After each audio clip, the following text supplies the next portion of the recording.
Welcome back to What the Duck. This is episode number 39. It's been 2 months since we've done one of these, but this is a fun time. We're all fresh back. Well, most of us are fresh back from the TI-8 hub at the BTS studio. We were at the Super Major, and I'm sure a bunch of other things have happened since we had the opportunity to join you all. Iori? I don't know. Why are you so dark? It's your beard. That's a great question. I would turn suggest on my industrial lighting turning on a light. Wow. Well, that's a great solution there, Suns fan. Unfortunately, no Sir Action Slacks with us today. He's still busy, hard at work, but you'll hear from him eventually, I'm sure. Instead, you're stuck with the four of us, Iori, Trent Pax, Purge Gamers, and Mr. Suns fan. Boys, welcome back to the show. How does it feel to be here? Feels good. It has been forever. It's felt like forever, but every time we think about doing one, there's like everybody's just in different places in the world, it feels like. We're busy. We are busy, that's for sure. Suns fan, how are you these days, Mr. Laird? Great. Been eating Chipotle I've been wearing this for 3 days straight, not going to lie. But Great. It's actually one of the most comfortable shirts I've ever owned. Shout out to Buka and Pimp. It is a tri-blend, most comfortable of material. Same blend as the Moonduck shirts? It is. Yeah. Yes, the Moonduck shirts are great, just in very short supply. Also tri-blend. There are still some in the back room. I actually shipped off an order yesterday, so we still sell a couple shirts every few weeks. It's Yeah, great. the layers Just give ones me are more. fantastic. I'd like to have more than one at some point. I could probably make that dream a reality, Mr. Suns fan. Excellent. Great.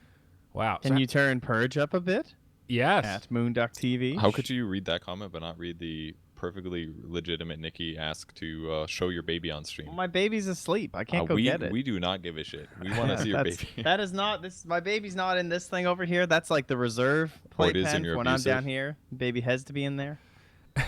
So baby's upstairs. Yeah. Well, that's good. So how far back should we go here, boys? Do we want to talk about the Super Major at all? Is that ridiculously old news? I mean, it kind of is. I mean, It wasn't that long ago. You guys were there. You can talk about it. I'm trying to remember. All I remember is hummus. That's and the So you buffet. just want to talk about the buffet. Okay, great. Buffet was good. I ate a shitload of sushi, and Shannon ate a shitload of shawarma. That I'm about not gonna lie. sums it By up. the end of it, I got pretty sick of the shawarma. It I just did goes to not. show you can't have too much of a good thing unless you're Trent, apparently. Unless Yeah, you're I Canadian. kept with the shawarma. It was so good. I I mean, the think- guy just made it right in front of you. Like, what more can you ask for? I think it was more the hummus. It was the best hummus I've ever had in my life, and then it completely ruined me for a day and a half, where I had to have just bucket loads of Imodium at the ready. Was it strange And- that I ate almost nothing but raw fish, and I actually didn't have any digestive issues this trip? Yep.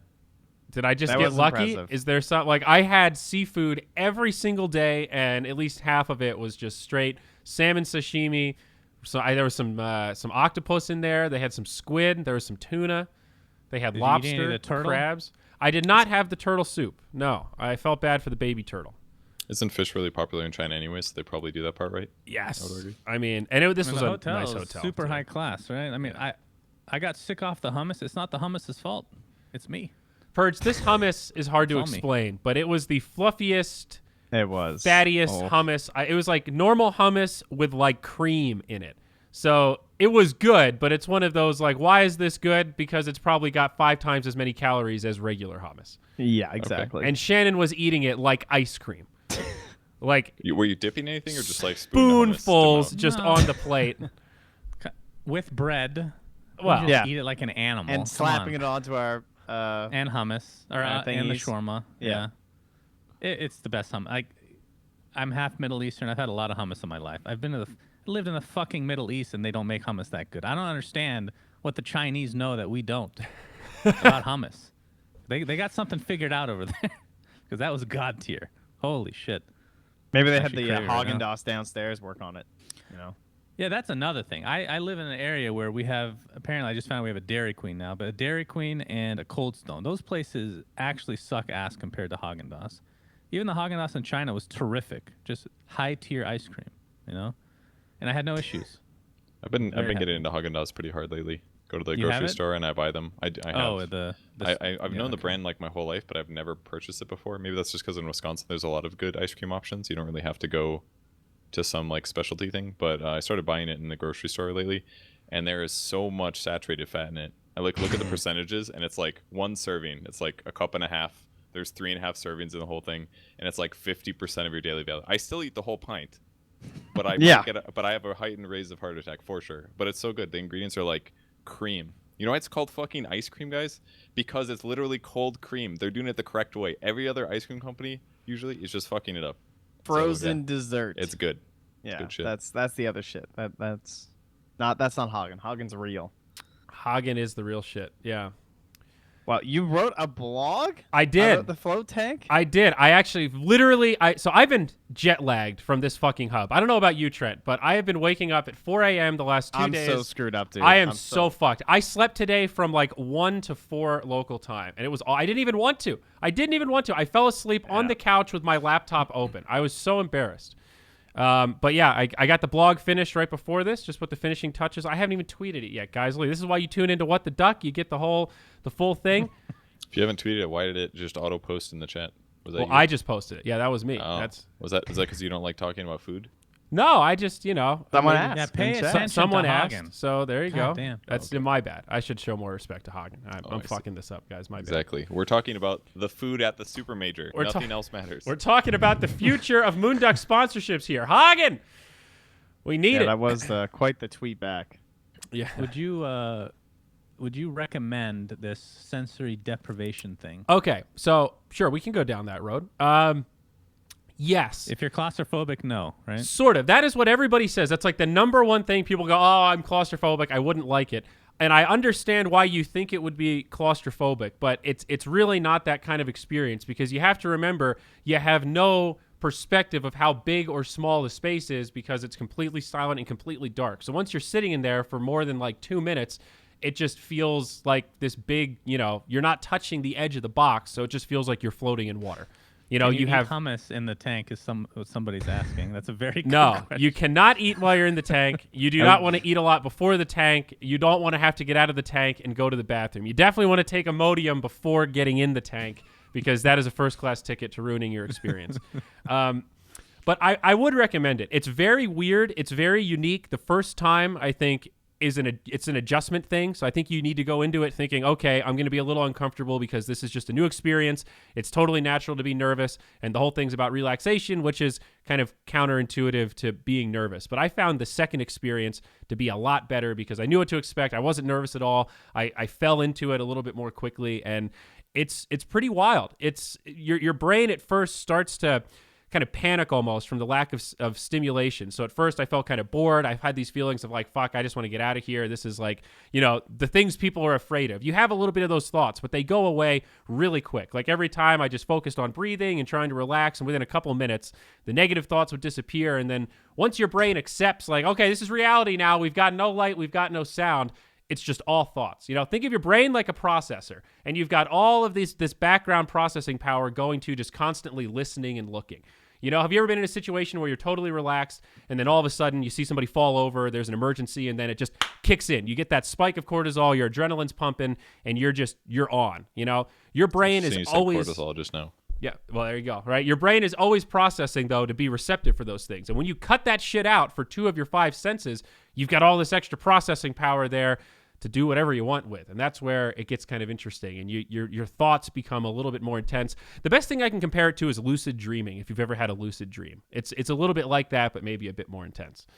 So you're on very salted water, essentially? Yes. And then how do they clean it? It has between sessions? The place that we went to, it has a pretty advanced filtration system. They use like UV lighting, and they have all these filters and shit. They do change out the water every so often, but just curious, if you soil the area in which you inhabit, do they fine you? Like, is there a contract? What are the repercussions? That's a good question. I don't know what happens. It explicitly says that you can't do that, and supposedly their filtration system has the ability you can't do it to do to scout it out. But I don't know what actually happens, like if they catch you pissing in the tank. I've never asked. That's a good question. If anybody knows the answer to that, please tweet at ZioriTV. Yeah, and then he'll relay it to me. I appreciate it. But yeah, the whole idea, if you have absolutely no idea what it is, it's just a foot of water with like a huge amount of Epsom salt. It's like the most concentrated salt water possible. So it's like the Dead Sea. You just float on top of it. So you're kind of like, just gliding on the top, and it's very easy to float. How deep is it? It's like like how a much foot, water? like 12 inches or so, 12 or 14 A inches. foot, that's it. Yeah.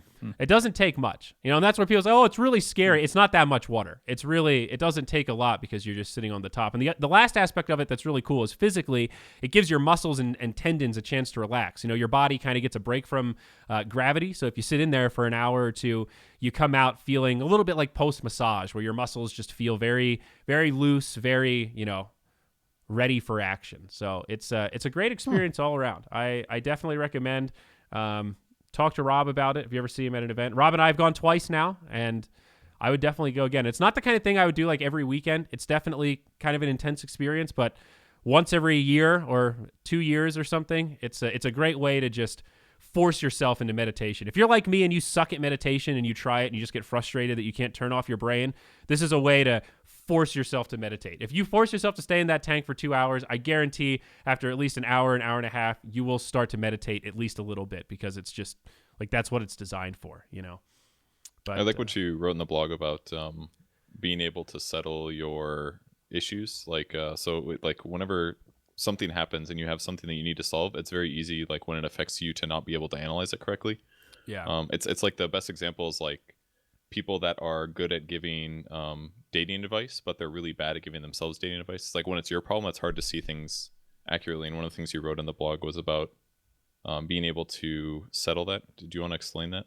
I just thought that was a good point. Yeah, it's just the only way I can describe it is sort of like mental noise. I started getting this very strange, it was like confidence without ego. It's a little bit hard to explain the feeling, but these thoughts of like, okay, this is what I need to do. Very direct course of action, thinking about, the first time I went in, here's a sort of a lame but easy to understand example. There was a girl that I was interested in, but it was still pretty early on in the relationship, and I wasn't really sure, like, do I really like her? Like, am I in love with this girl? Do I want to kind of like take it to the next level? And instead of like pussyfooting around with it and feeling like, there's so many different angles, I can't decide, it's like that mental clarity to say, no, this is what I want to do. No, I should definitely just book a flight and go visit her. No, you have that ability to just definitively say, I want to do X. This is the best way to achieve X, and I'm just going to go fucking do it because life is short. What am I waiting for?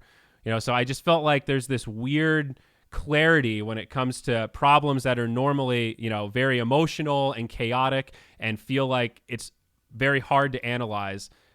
There was some kind of comfortable silence there that let me actually analyze it in what felt like a constructive manner. It sounds like some real Buddhist Siddhartha stuff, honestly. It's, that whole idea, getting in the zone, reading through like your blog post too. It's pretty cool. Yeah. It's it was hard What's to the write. cost? I'm intrigued. So this place is in this is like the original one that was founded in 1999, that like they have this patented filtration system and all this shit. They try to keep it cheaper so people will get into it. It's $40 for a 2-hour session, and that's like the most expensive if you just buy like a one-off of it. You can buy like memberships and like pre-buy sessions and shit. But if you just book a single appointment, not as a member or anything, it's $40 for 2 hours. And when I looked into it in Denver, the cheapest one I found was like 90 minutes for $60. So substantially more expensive in terms of like so hourly. Pretty cheap. I mean, a massage is what, like $100 or something? It's definitely cheaper than a massage. But the OG one, it's called Float Lab. I linked it in the blog. It's in LA.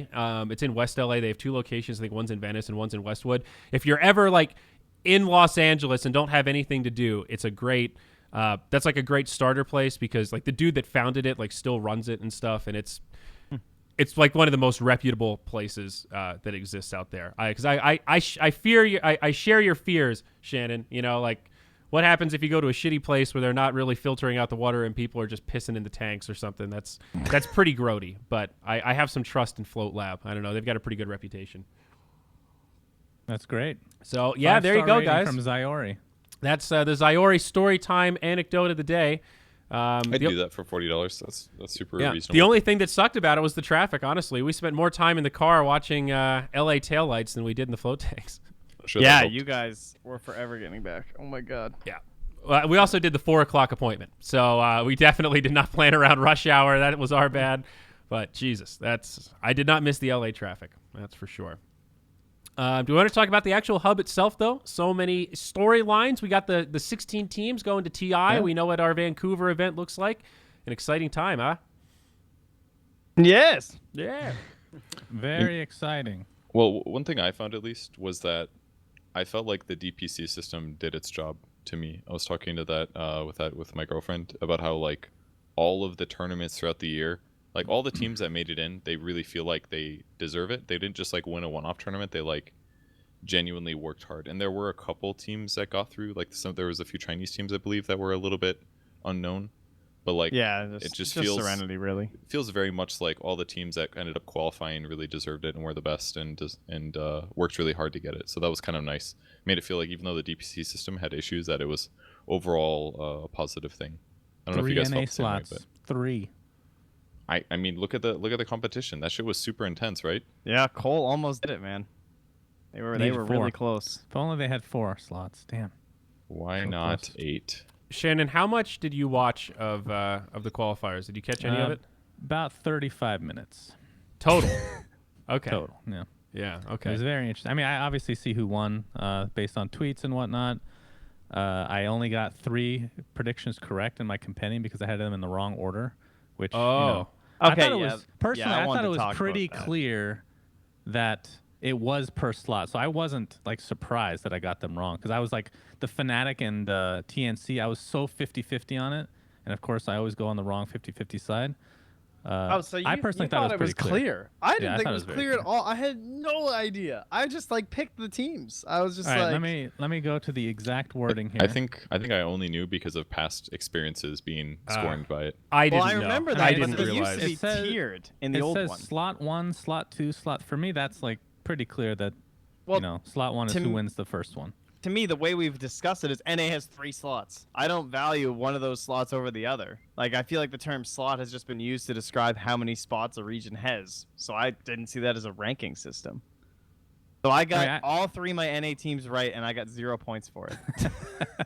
Yeah, Sick, I bro. That's just flipped because I Optic just and picked Beachy. them. Yeah, it's just like, oh, well, that's dumb. Yeah, that's a I little. mean, I wouldn't goofy. mind the free points because for probably 80% of these, it's pretty obvious who was going to come out one way. Especially NA was probably the most clear. Although complexity was kind of a dark horse, but Yeah. if there's no order, then everybody's going to get those points, which I'm fine with. Dude, it's But like for me, 2.5 it was pretty levels. clear for me. It's not even That's that much. true. That's not very much. Yeah, it's really Yeah. not. That's true. I was looking at some of the achievements today. Like, if you do 75 daily hero challenges, it is 1,000 points. And if Oh, you wow. add the other 2 that you did, theoretically, you'll get 2 full levels for doing 10, 40, Yeah, and why then is it so 75. Wowzers. It's really bad, actually, isn't it? It's really bad. Pretty low. Or you can play Under Hollow for like 30 minutes, and you'll get 2 Hey, levels. I enjoy Underhaul. I don't know about Oh, you guys. dude, oh, we've I been love loving it. Under Hollow. It's very fun. We played it a lot at the hub. Honestly, that was like our go-to. I don't feel like pubbing, but hey, let's lose some Underhollow. Yeah, I think I'm trying to think about my first impression was really good, and then I got enough points, and then I didn't feel like I needed to play again, even though I kind of wanted to. So it's kind of this. It's like if I don't do this, then it's kind of taking away from extra battle points I'd be getting from playing, regular Dota or turbo mode or whatever. But so far, out of all their mini games, so to speak, this is one of their better ones for sure. This one feels closer to Dota. It actually feels like a Dota mini game, whereas a lot of the others have just been like, hey, this is the Dota package, but the mechanics are so crazy and there's all these weird items that it's just, it doesn't even feel close to Dota. And that's what I appreciated about this one for sure. But Like Siltbreaker is the first thing that comes to mind. I know Purge likes it, Fucking and love Slacks Siltbreaker. liked it.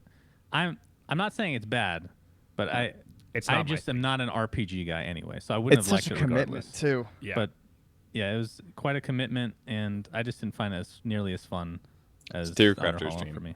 It's beautiful. It's great for theory crafting. Underhollow Slacks is like is the worst theory crafter a though. little. He kind of is, yes, but he also likes lore a lot. So it's like his lore playground is probably why He he kind liked of it a lot. is terrible. Yes, very good. I mean, he's very skilled and smart guy, but he doesn't have builds to back it up, and he sometimes opts for memes over build. He's like a gut player, It's like I always think of Yes. what Blitz said. I play Dota on feel. Slacks is like he plays it on gut. Like this doesn't have to make sense. I just feel it in my core. I'm taking this fucking last hit so I can get my soul ring. Deal with it. Yep. And that's his approach to life. Yeah, I'm always down for more Under Hollow. You guys want to hit me out? Even when I hit the point limit, I don't care. It's just fun. It's a good time. You guys want to just axe this podcast and go play Underhollow? Yeah, pretty much. Do it. Yeah, let's just grind through this thing as fast as possible. Yeah. But I'm I in. actually I really enjoyed this hub. Obviously, this was like I do agree with your first point, Purge, that it felt like the DPC kind of filled its purpose. I want to ask you guys about the extended format. That was the big difference for this year's hub. Instead of all of the regions being at once, we had 3 and 3. So the hub took twice as long. It was still 24/7, but you could actually watch more of the games. A real person could actually sit down and watch 2 regions pretty entirely and feel good about it. Did you guys feel like it was a straight improvement? Were there drawbacks to stretching out the qualifiers? I thought it was beneficial, I guess. I didn't feel like ultra overwhelmed. Like when I'd wake up and there would be like 2 of the regions that had done a bunch of stuff, it didn't feel as bad. But if that was like 5 regions that happened and I could only really cover 1, it would feel way crazier, I guess. And then it would also split the stream a lot, because then your mainstream, you'd have a mainstream and like 2 streams always going concurrent. Yeah. Which would have been awful. But instead it was like almost everything was covered on the mainstream, and sometimes there would be a secondary. At least that's what it was like during my shifts. No, that was the same kind of deal. It's definitely a much better format from a broadcasting perspective. That's for sure. You get to min-max your viewer minutes a little better. No doubt about that. Yeah, it was so sick. And the way they had the house wired up was pretty good. You know, they could pretty easily just capture stuff from the secondary streams. So if you were on I found most of the time when I was on like BTS 2, I was just being rebroadcast on BTS 1 anyway. You know, it wasn't really like a punishment or something being on the secondary streams. But I enjoyed it. Trent and I kind of lucked out. We had China and then C outside of completely fucking up our sleep schedules. It was pretty awesome. Those regions were relatively smooth. We had some good games, and we just kept it casual. We did quad casting for half of it, where we just kind of half paneled, half casted, and just bullshitted about the region for 8 hours. And honestly, the time flew by in that regard. I think with the way we talked about it, and then we did for the playoffs, we actually did proper casting with just panels in between. And I think if we had to cast all of it, by the end of it, we would have been super burned out for that last set of playoffs. And if we were just paneling all of it, I would have been super tired of just filling constantly. And I think it was a good balance doing 2, 2, 2, 2, and having that kind of casual feel and then the more serious feel for the playoffs. Did you guys do that as well, Purge? Were you guys just doing the 4-man kind of panel cast? We were. Yeah, we did a lot of 4-man for groups, and then playoffs were more casting. Although I think for the first set we did more standard. I think we did more 4-man for the first set of playoffs, I'm pretty sure. Okay. But the second set of playoffs we did do like typical casting pairs. I got the worst shift though. I got the night shift. I always would get there when you guys were finishing, about like 1 to 2 a.m. So I had to shift from like a normal sleep schedule to a 2 a.m. to 5 p.m. one. So I would sleep from like 5 p.m. to about midnight. And that sucked, but I kind of needed to do that one because I didn't want to live in a hotel since I live in the area. So I ended up driving instead. So it was more like it was kind of like the difference of like, I had the negatives of changing my sleep schedule, but I also had to commute to a job, which is something that most people do. So that part sucked, man. I feel bad for you regular people that have to drive every day. But I was basically spending about 2 hours every day driving minimum. Plus the schedule was weird. But at least I got to dodge traffic. Traffic would have been way worse otherwise. So that was overall good. But I mean, the hospitality was fine. The only thing I basically was upset about the whole time is it sucked that I had to be the short straw, but somebody does have to. So it's like you're mad, but you can't be mad at anybody because like somebody has to do it, and it's like that's just tough shit, kind of. But the Dota was all really good, and the panel stuff was awesome to watch. Like it was fun to do 4-man panels because then you just get to be more casual about it and like talk about the game and not have to worry about casting too much. Yeah. So I was very pleased as a whole, other than the whole like personal inconvenience thing that I'm being a bitch about, but that's about it. I think that's warranted. You're allowed to, for sure.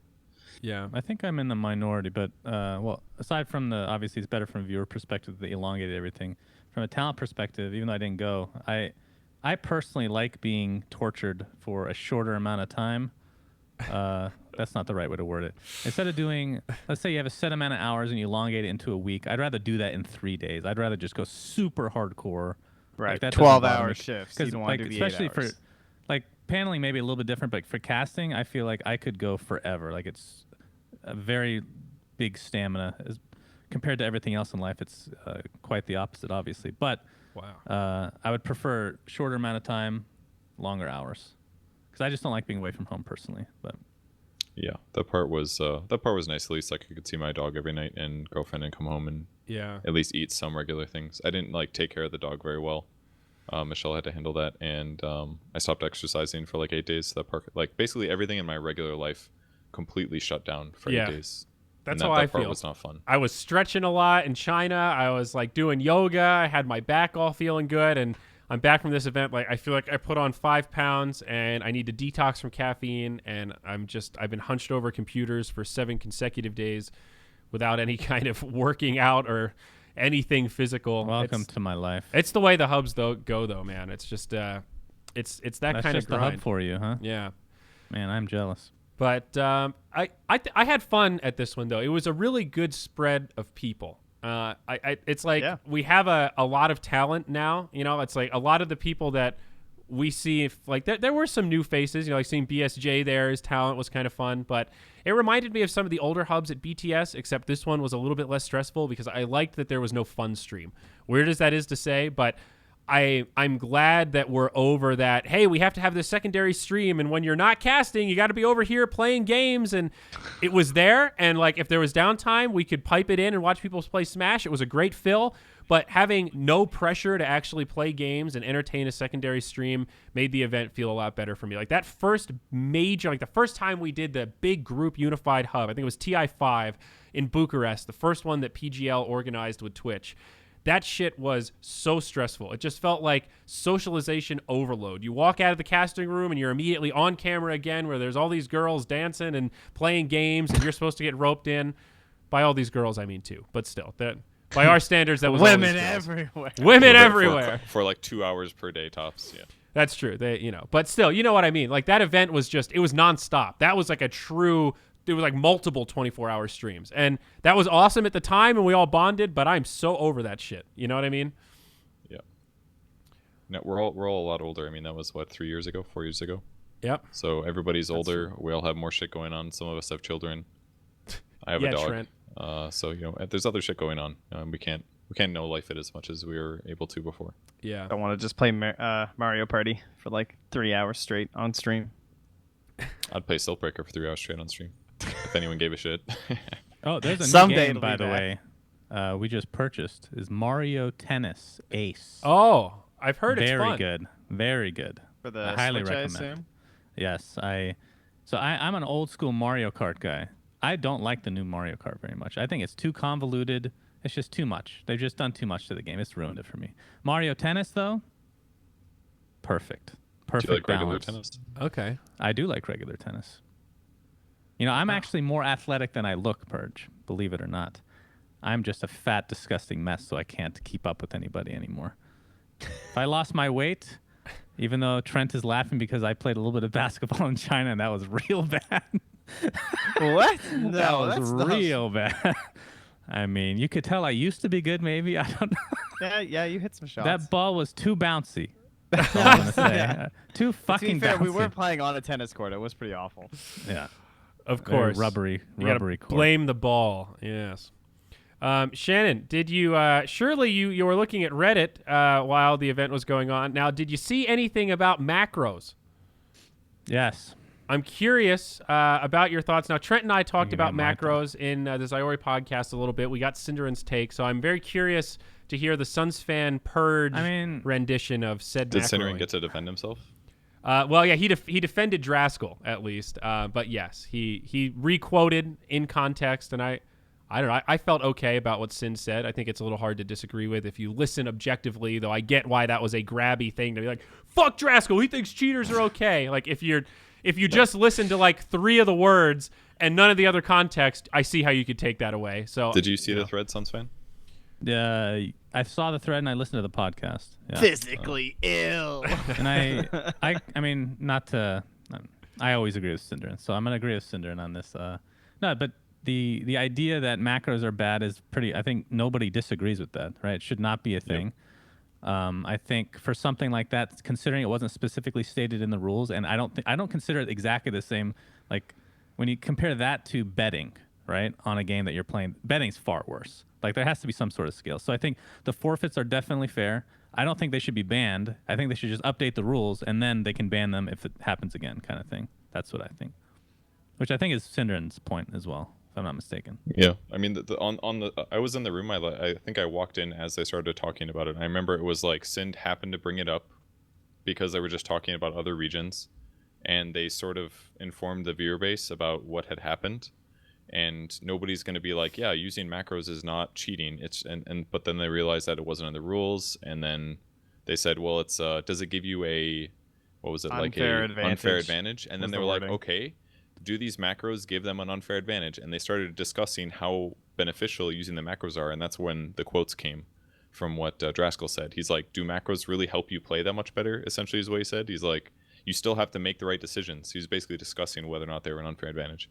And then somebody got really angry about that, took it out of context, and went on Reddit and made a big thread. And then based on the way that he wrote his thread, convinced more people to see it his way, essentially, which was kind of out of context. The point is, you can't give macros to a really shitty player and then they're going to play well. That's not going to happen.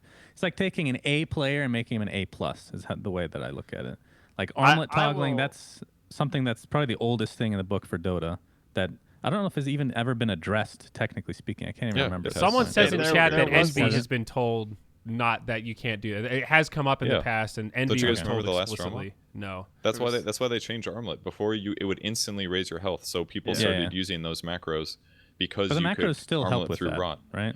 Yes, it's still better. Yes, I don't know how much better. Maybe it's a moderate advantage. Maybe it's a small advantage. And the armlet toggling one is far worse than the Meepo Poof one, in my opinion. Like really? the Meepo No, Poof one. the Meepo Poof one's worse because it's like a lot of keys that are like physically impossible to do that fast. Whereas the armlet one, you can at least make the argument that you can hit the two keys at the same time using the mouse bind and the key bind.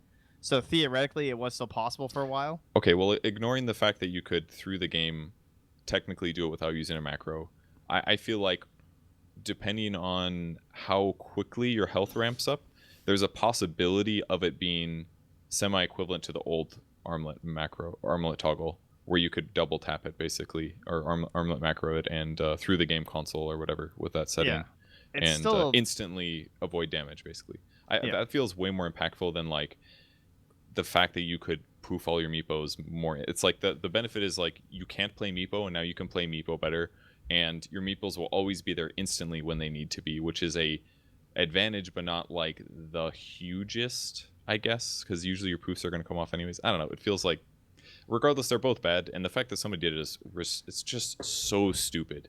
I can't believe that somebody did it. I actually would have been fine if they banned him for life. Not even kidding. Really? I think that's a poor decision. But if they had done it, I can 100% understand their reasoning. There's no way anyone with half a brain can say that that's not cheating. It's cheating. Like, it just straight up is. So had they banned him for life, I would have understood. Do I think that would have been pretty heavy-handed? Yes. But well, this is a whole different discussion now, because we've had this we've talked about this before, and I guess Trent disagrees now, but I think lifetime ban for almost anything is kind of ridiculous. Like 2 to 3 years is almost like a lifetime ban anyway. I think it's fine a lifetime ban for throwing and like match fixing. Match fixing, absolutely ban those people for life. I disagree. Dude, there's so much at stake. I think the cultural aspects are something that we can't really fully grasp, considering it's true. Like in America, it's not the same. It's exactly. It's not complete. Obviously, it's terrible, but it's not completely black and white. You know what I mean?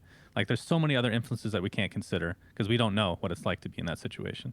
I mean, I just think lifetime ban is just too strict for anything. I think from a global perspective, the idea of lifetime ban is sort of, it's a little bit more American geared. Like hearing Cinderin talk about that, he kind of said, generally speaking, I believe in second chances, right? In Denmark, they don't have lifetime jail for like anything. It just, life is like 25 years or something. So it's definitely different.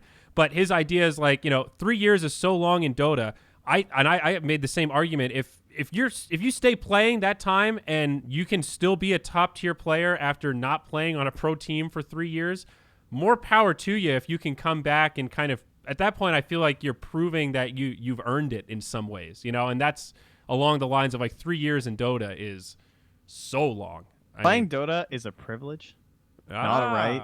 I think if go you play some other games if you're so dedicated, honestly. There you go. I might be a little bit biased, but looking like the way that I try to compare everything in esports to traditional sports with lifetime bans, especially in the U.S. You got Pete Rose banned for betting in baseball way back when. I think the league regrets it in the long term just because he's such a big name and he's regretted it, blah, blah, blah. I mean, that's a whole different story. But the one that really gets me is Connie Hawkins, which was an NBA player for the Suns, actually.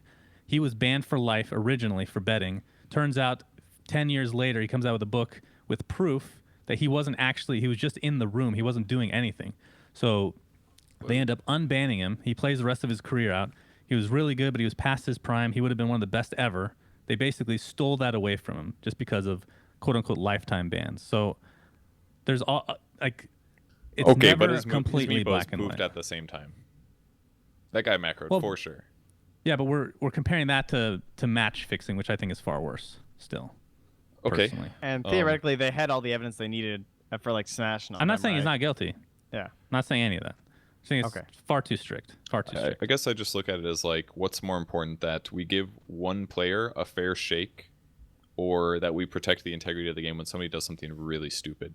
And when there's already been, I mean, nobody's gotten hugely punished for macros before this, I think, but there's already been examples of people getting lifetime bans for doing something wrong. It is. Like, It I don't is gonna be pretty bitter though if fucking Solo wins TI, isn't it? Like, isn't that kind of fucked up? Yeah, is cheated at the He right was time. he was the Or first. threw at the right got time, I caught. should say, not cheated. If you're gonna cheat, be the first. That's the That's precedent being set. So- apparently. I mean, I think I know what you're all going to say to this, but is there any world where there is any standing to the argument of I genuinely didn't know I couldn't do that when it comes to Meepo poof macros? No. You know, because that was sort of the defense, right? He came out and said, "Oh, I've been doing this for, you know, however, the last 10 events that we've played in, it's been fine. Nobody's noticed. I thought this was totally cool." Is that It's just a sign. bullshit? It's a sign of immorality, in my opinion. Yeah. Because I think that's, I mean, I don't know what it's like to be a Dota player from a different country, but I think it's very clear that if somebody cheats in Dota, that it affects your ability to win, and that's annoying to play against. And that alone should make you not want to do that if you have respect for the game and its integrity in a competitive sense. So the fact that he still did it, I just feel like it's hard to say, like if he really can't take the fucking 2 hours to learn how to poof tab, like any 4K Well, player can. Look at it Like, this way. come on. If he's so he did it, his team forfeited. Do you think he will ever do it again? Because I don't. There's no way he's No, doing it again. I don't think so. I mean, So I would be problem stunned. is solved, right? Like, you don't need to ban somebody like that for life. In It this doesn't case, accomplish yes. anything. Yeah, that's fine. And I think they made the right call in this one. I think had they banned him for life, they would have been justified, honestly. But I'm glad they didn't. I guess I kind of agreed with how you worded it before, that I could see them doing it like Yeah. 10-15% of the time, but I don't. But it was kind of in their realm of they could make this choice, but I don't think they needed to, I guess. But I think it's fine. Let him play again. Yeah. Eliminate him from the tournament. I think that's totally reasonable considering what It he did was- and like what was at stake. It was a surprising thing to see. Of all the things that we thought we were going to see in these qualifiers, I never would have guessed that we would see a team disqualified from TI qualifiers for using macros. It just, Yeah. to me, it seemed like something that is so, dude, we've been over that for 5 years. You know, there's no real question here. However, I don't think that excuses not having it written in the rules. I think, does anyone have an argument for that kind? Can anyone back up, I guess, or defend the argument that we can't write out rules in really clear detail, because then that just gives people more opportunities to get around the rules? That's one Devil's of advocate the would say loudest that, arguments I've heard as to why the rules should be left kind of vague and they should just invoke the God clause, which the God clause is that admins have final ruling. We can do whatever we want at our discretion and disqualify you, you know, just based on our gut if we want to. Every they're going to tournament have has that regardless, right? They're going to have that rule regardless. Yes, There's no always. reason not to add a little bit more detail as well. I don't think there's any downside. I'm just curious because that I feel very strongly that why not just map out black and white clear things? You know, why not just make it, hey, if we know this is agreed upon from a community, legal group perspective that we don't want this in the game, just fucking put it in there. It's pretty easy. It's probably just oversight. Maybe they don't know or feel like they have to put everything in because the game, you know, there's a lot of like bug things that'll come up sometimes. Like there was a lot of like rule things. Really, there was the Wildkin drama that happened at the start of the qualifier, like where people were flaming the shit out of Faceit for it. I personally thought that the way that they handled it was super reasonable, but like people will always like. That's true. I guess I should probably just sum it up. So basically, the Wildkin tornado would like immobilize players or something weird like that. Your mouse would be stuck hitting the top of the tornado, so essentially people would have to walk to where the tornado was. It would be like if you were right-clicking move follow on the tornado. Kind of like a black hole for your mouse. Yeah. And that would be global, like everybody in your team, or just No, if it was only on in your that screen or general something? AoE. It'd be like the other guy in the lane. Okay, so basically it was discovered on Reddit, but this was like right before the tournament happened, and there was a team that was apparently doing it in a game. They paused, asked admins. It was already 20 minutes into the game basically, and they asked the admin to do to figure things out, and then the admin ruled that the game should be continued, and for the rest of the game nobody should use any Wildwing Ripper spell, even if like Doom had it, for example. So basically the ability was like canned for the rest of the game, and then after the game ended, the admin would review the replay to see if there was like intentional abuse, like if they did this on purpose to try to abuse the bug, and then if they were, then that person would be disqualified. And basically it seemed like Reddit, or at least some of the people that I argued with, wanted the admins to instantly clear the game and restart it from the beginning, which I felt was a little bit too strong, for example. Yeah. I don't know how you guys felt. So that's a weird one for me because it is a genuine game bug, and there are always rules written in of like, you cannot intentionally abuse known bugs. So that idea of like, hey, this bug can exist in the game, but once it's quote, quote, public knowledge, which can be a little hard to prove, that's the point where you have to go out of your way not to use that, or else it can be considered, cheating in this kind of loose context. Those, obviously, you can never map out in black and white, and it's always going to be a judgment call from the admins. I would tend to agree with you. I think remaking the whole game just for that, I think Tornado is, in the context of Dota, a pretty small mechanic. I mean, at best, you like set up 1 or 2 ganks in the laning phase with it. I don't know that's enough. It's significant, but it's it's not nothing. But not to change the subject, sure. kind of along the same line. League of Legends. Did you guys hear about this? A match recently, like it was a couple weeks ago or something. Big match between 2 teams. The server crashes like a half hour in, and they just award the victory to the team that was winning because they said there's no reasonable way that the team that was at the deficit would have come back. Oh. That's never happened in Dota to my knowledge. We've always remade, or something has been like, there's never just been a team awarding a win, right? What do you guys think about that general concept? I don't know if it's happened in Dota. I don't think I don't so. know the difference between Dota and League, because obviously Dota, there's probably more comeback mechanic, I would say. So, that's what I've heard. I don't know for sure. The only example I can think of, I remember way back, like maybe 2011, 2012, Team Liquid was doing one of their big tournaments, a Team Liquid Invitational, and there was a situation similar to that where a game crashed, they couldn't reload the replay, and it was like a decider game 3, and they did actually rule in favor of giving the win to the player that was really far ahead. But they brought in like a panel of either 5 or 10 people that all analyzed it independently, wrote up where they thought the game was, where they thought it was going, and then they added some like number system to it and tallied it up, and they said, okay, enough of these pro players have analyzed it and they think this person would have won like 95% of the time. We're going to default them to win. We think that's fair. But it was 100% like a big time judgment thing that they did with huge visibility, and like they turned it into like a panel. I can't think of a specific example in Dota of when that's happened. I think you almost always want to replay unless you're like 95% plus that team was going to win. If it's like mega creeps, if they're 2 barracks down and it's like a 35k gold deficit, okay, default the win. But if you're like within 20k net worth, I think you replay. This makes me miss the old the reload. What was the old feature? Reload feature. Just like loading games, yeah. Source 2 has never had it. Well, it was a little buggy Source 2. back in the day, to be fair. It was never... I don't think I ever used it and it worked properly. But it just had effects randomly spawning, right? It wasn't anything. Well, sometimes like the item sometimes. icons would be messed up. Sometimes like creeps wouldn't spawn right. It made a new ancient camp one time when I was casting a game. Yeah, things like Lone Druid Bear really? were totally fucked. Sometimes you get like 2 bears, stuff like that. Yeah, or like there'd be a neutral camp that'd be in the middle of nowhere. Yeah. Like it was moderately buggy, but I feel in like a lot of cases it was better. Valve could ease. I don't know anything about this, but I feel like they could definitely come out with something like that if they wanted to. I'm sure just it's a little possible. bit of focus. I'm sure it's just super low on their priority list, but that is a scare. Imagine this happening at TI. Imagine something like that. That would be fucking disastrous. Yeah. Disastrous. Yeah. That is like okay, it sullies the whole tournament. Well, what do you think, says- Purge? who Is says replay the option? Who says they don't put effort? They haven't put effort into a system that will prevent that from happening at TI already. Who says they don't have like some system just for TI games where they have like quad copies of a game state or something that goes on that nobody knows about? Therefore, when the main game crashes, they basically have like a private reload or something. Who says they don't have something like that? Well, who says they already? do have that? I said they might. I don't guess know. I guess I don't know either. But I don't know. you're. I mean, Why we're wouldn't they basically- give it to the major people? Yeah, I'm only making these assumptions because they haven't given it to anybody else. Like nobody has the functionality, right? So I can only assume what I haven't seen.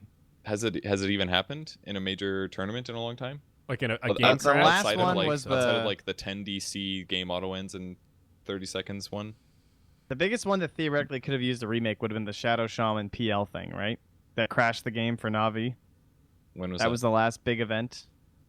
Shadow Demon, sorry, I said Shadow Shaman. I'm When trying did to this re- was happen? this the super major? Yeah. It wasn't no, it was a long time ago. Oh, okay. It wasn't that long ago. Oh, it was like it's 6 been a or long 7 time. months ago. It's the way I look at it. Like it's super rare. It They're was in also November. close to Seattle. They have more safe internet or what? I don't know. I don't know anything about servers. I guess I can't speculate on this one. But seems like not a big deal to me. Empire were winning. It was the MDL qualifiers. Empire are winning, and then they used basically, I believe it was if you disrupted a DL illusion and it died in the time frame it was inside the disruption, the game would crash. Ah. And so he did that, and then the game had to be restarted from the beginning, and Empire had a huge lead, and then Navi won. They were about Wow. 8K net worth ahead, and they had Aegis and Cheese on Empire. Which is Yeah. pretty rough. That's definitely one. Yeah, that reminds us. That's like the classic null exception. That was the same thing with Brewmaster Split. If you threw the boulder, and then it was still in the air when he went back into Panda form, and then it hits, that would crash the game because the boulder technically doesn't exist once he goes back into Panda form. They fixed that one a while ago, but same kind of thing. Yeah, that's a pretty significant lead. But I think defaulting wins is really hard. I think it never feels good to default wins. I think it's generally against the spirit of competition. Most players that I've talked to, generally speaking, outside of, like I know I would have won that game, in a vacuum, fair default mindset is let's just play it again. That's the most competitively fair thing to do. Let's redraft, let's do it again. Yeah, I think Let's- that's fine most of the time. Let's move on. Okay. I think we're in agreement. What's next? I had another topic and I lost it. I got so into the cheating thing, guys. What happened? I don't know what our topics are. Oh, we're just making it up as we go. Well, all right. Let's talk about the actual teams that made it, though. We do have our full list, and it's more than 18 teams. I keep forgetting. It's a slightly different format. Team Serenity may be one of the biggest storylines coming out of China. They were the first team to qualify from the region. People have been calling them kind of the new wings, a group of relatively young players with a couple of the old guard mixed together, and they looked pretty good. Some of that similar style, it seemed like they were just picking sort of whatever they wanted, definitely not drafting along the meta like the other teams, and winning a lot of their games just based on good execution, good movements, not the, out meta-ing the opponents like we saw a lot of the other teams try to do in the Chinese qualifier. Of course, China has a lot of the top teams already at the main event through DPC, LGD, Vici, Newbie, as well as Vici J Thunder. But I, for one, am excited to see what Serenity is going to do at the big event. And I guess CIS is maybe the other big storyline. Team Windstrike. They even got picked up by a sponsor. Can we talk about... I am so disappointed in this name. Windstrike? Why? Come on, isn't that their sponsor? Fly to Moon was so much cooler. I Fly really to started Logo to was like. sick. I really like that name. I don't know why. It really stuck with me. I was really rooting for them, and then they got sponsored. I'm like, I don't give a shit about them anymore, honestly. Like, I don't know what it is. That's it's it. just You're a done, name. eh? Well, that's... It's just the difference in name. I don't know. Was Fly to Moon not an actual org? I don't No, think it was so. just them. I think they 'Cause just they made it originally up. had They had a very the good- Bitcoin logo. It was like a Bitcoin joke at first, Oh, and then they were told by Valve that they can't have the Bitcoin logo because it's trademarked. So they had to change Okay. it to some sort of a logo. So I think some fan might have made it for them, or they paid someone to make it, and they it's got a that cool rocket professional-looking logo instead. I mean, yeah. It was nice. Wow. Oh, I thought Windstrike was an org, so it's just a new org that they made up and made official. Is it? Or I don't just know. assumed it was like a betting sponsor or something. That's I think it's a sponsor, isn't it? well, that's what I'm trying to Windstrike, figure well, out, but I'm having it has trouble a- finding any information about said Yeah, sponsor. they have a CS:GO team. Yeah. Do they Yeah, have I a think It's a real website? org. Okay, Windstrike. They're not real unless they have a website. I mean, if you don't have a storefront and you're an internet company, that's kind of true. A website's pretty fucking important. Let's see here. I don't know. Crunchbase. Windstrike is a group of companies performing on esports market. Wow. Okay. Well said. No, Fly that's to literally Moon. their description on Crunchbase. It's some kind of like esports conglomerate. Windstrike.gg. I should have guessed that. Now I feel like a dummy. Okay, so See, Fly to Moon, it felt like broken English. It was just very It was relatable perfect. for some reason. Windstrike, it just feels super sellouty. That's what, when I hear Windstrike, come on. It's like you're trying to make Counter-Strike sound cool, trying to make betting. Oh, it's a PC club. like it. It's like the Battle Arena Elites. It's a 1,000 square meter esports place in the heart of Moscow with round-the-clock access to top accessories and professional furniture. That's kind of cool. So yeah, it's a If better only than they were a- called Fly to. Maybe they should just rename themselves to Fly to Moon. I'm sure the team will hand over the rights, no problem. Shannon, you can get a VIP gaming experience for only 100 rubles an hour. How much is a ruble? I have no Let me idea. see. Rubles to dollar. Yeah. So that is It's at cool, though. 100. I mean, I That's $1.60. What? you think that's cheap, That yeah? can't be. Wait, what do you get for this experience? I don't know. It's just listed as VIP. The regular one is $50 an hour. 100 rubles, which is $1.59. You're saying I'd be treated like? All right, I'm a fan of Windstrike now. I'm into this. That is a great deal. I don't care how shitty the computer. That's still a great deal. I mean, play the solitaire for computers that look much. pretty legit from the pictures. I don't know. They've got some All right. legit sponsors: LG, Omen, NVIDIA, Can we just start a trend to call it Windstrike? Quinstrike, Quinn. Quinstrike. Windstrike. Okay. Then I'd be okay with it.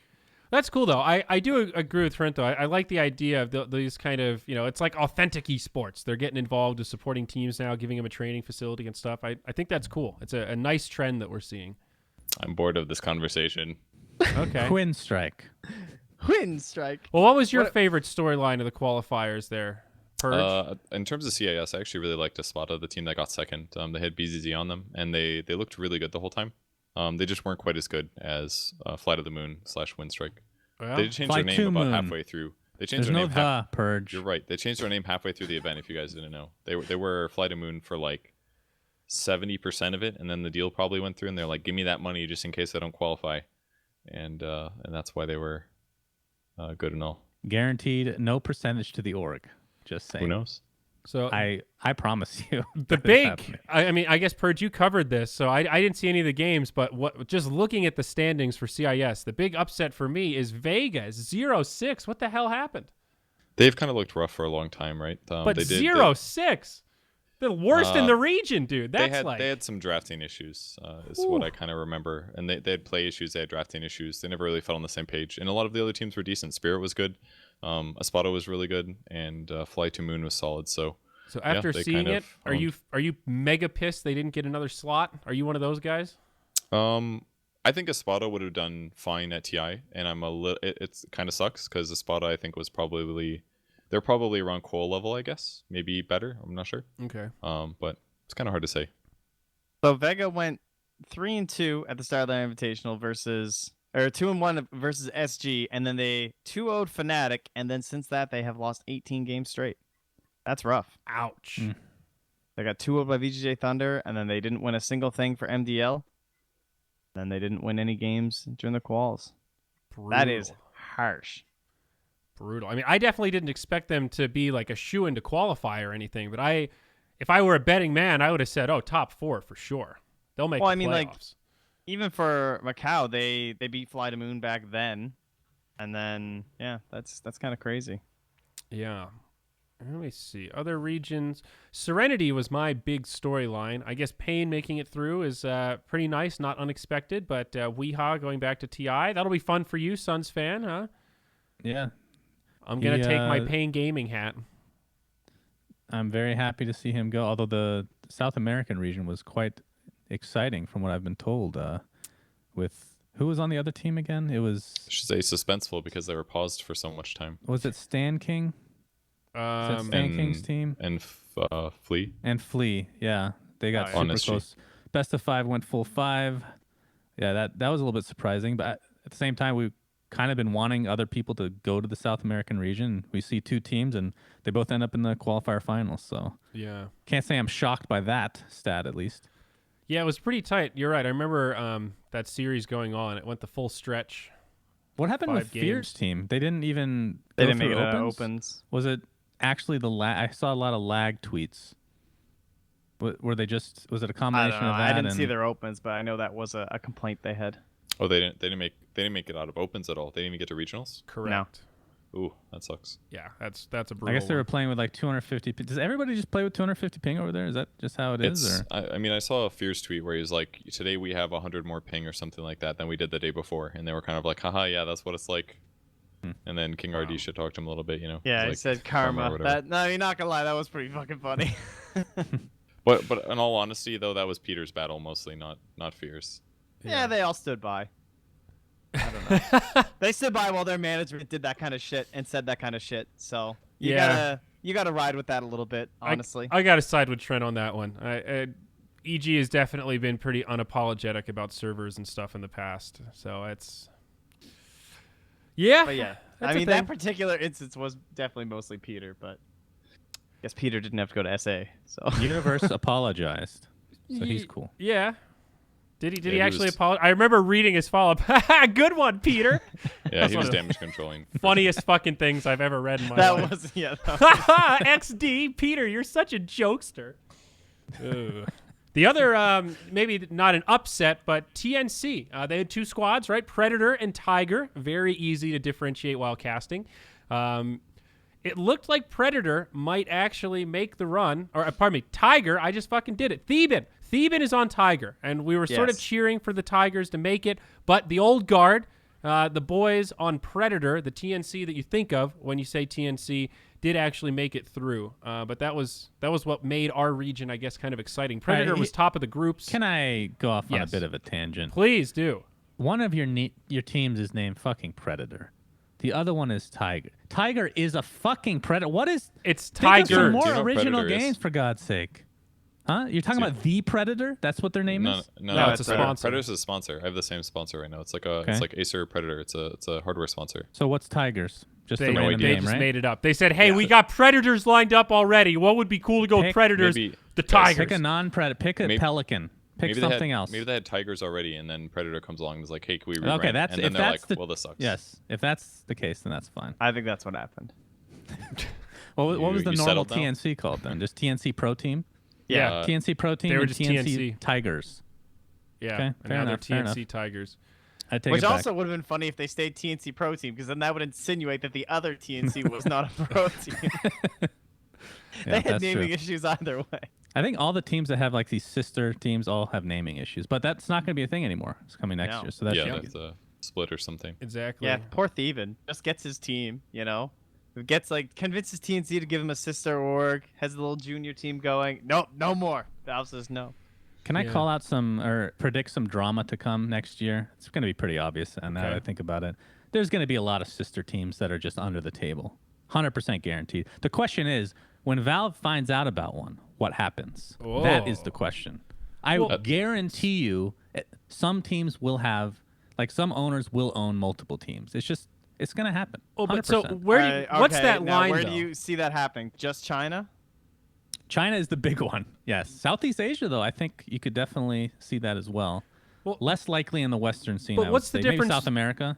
between under the table and just sharing? Like, isn't the big thing if you have multiple teams under one org, you get to share facilities and resources, right? Isn't that the number one argument for why it's a good thing? Because it's a value play. These younger players get the opportunity yeah. to learn from these, more older, advanced players, whatever.